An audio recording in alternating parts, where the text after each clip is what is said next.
Så blev det endelig sommer. Så blev det endelig vejr til at gå i sommerkjole og tur i skoven. For mit vedkommende er det, jeg går tur her i Østerskoven i Hobro lige nu. Og jeg kommer til at gå og tænke på mit liv faktisk. Jeg havde fødselsdag i går. I dag er det den 14. maj, så hvad dag har det måtte været i går? Det var den 13. maj. Der blev jeg 67. Og jeg kan bare slet ikke forstå, at jeg er 67.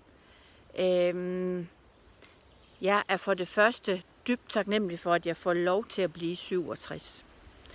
Det er 25 år siden, jeg jo var i behandling for afhængighed. Der var jeg 42. Og jeg blev først 42, mens jeg var i behandling.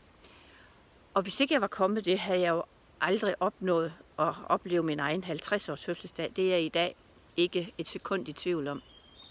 Afhængighed er noget, vi dør af, hvis ikke vi får det stoppet.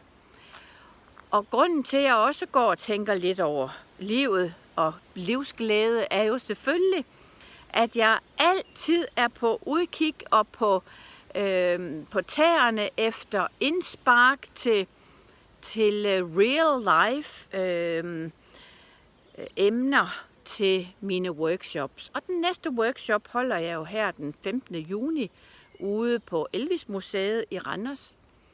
Og jeg fik lige nogle tanker om det der med livsglæde. Der er rigtig mange, der hævder, jamen de er da virkelig glade. De har børnebørn, de har arbejde, de bor et dejligt sted nede ved stranden, og bob. Så har man da livsglæde.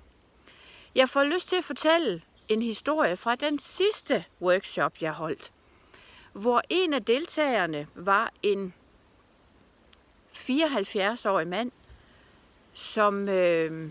som hævdede, at han faktisk aldrig rigtig havde været glad. Han havde alt, hvad han skulle bruge i sit liv, af alt det der udenomspraktiske bummelum. Men hans liv startede med, at hans mor drak. Og der blev han en lille voksen, der altid skulle sådan tage sig af hende og holde øje med hende og så videre. Så havde han en bror, der var handicappet. Ham skulle han også sådan være over i og sørge for, at havde det godt, for nu drak mor jo. Faren var der, ja, men han knoklede jo en vis ting ud af bukserne for at holde økonomien hjemme til den her lille familie. Og som den her mand på min workshop så vokser op og vokser til, så gifter han sig med en alkoholiker. Hun bliver ganske vist ædru efter nogle år, men han kan stadigvæk ikke rigtig mærke sig selv og har den her tomhed i sig. Og så ender det også med, at hans far i sine gamle dage bliver dement, og så skal jeg tage mig af ham, siger den her mand.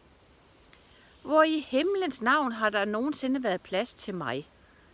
Og det er faktisk et kodeord for det, vi arbejder med på de workshops, jeg holder. Nogen tror, at man absolut skal have været pårørende eller i familie med en heftig misbruger for at få noget ud af de emner, jeg tager op. Det er ikke rigtigt. Man kan sagtens også føle sig til overs i sit eget liv, hvis man af andre årsager er kommet til at tage sig for meget af andre mennesker. Kan man tage sig for meget af andre mennesker? Ja, det kan man da, hvis man gør det. Hvis man gør det på bekostning af sin egen personlighed. Og der kom så lige en vandrer forbi, hvor jeg blev lidt bange. Jeg står jo og fortaber mig i mit emne her. Hvis man går over i andre mennesker og næsten mærker dem mere, end man mærker sig selv, så har man rigtig, rigtig svært ved at få fat i livsglæden. Så får man bare fat i noget eksistens, og ikke rigtig i noget liv. Hvis du vil prøve at se mere om, hvad det er, jeg arbejder med på de her workshops, så gå ind og tryk på den beskrivelse, jeg lægger her under den her video. Og giv mig et kald, hvis vi skal have hvis vi skal have en snak om livsglæde. Der er rigtig mange aspekter i det, og jeg vil nyde, hvis du vil have en snak om det. Så inden der kommer flere vandrere bagfra og overrasker mig, så jeg sådan får lidt hjertebanken, så må jeg hellere stoppe og sige, ha' en rigtig dejlig sommerdag. Vi ses derude.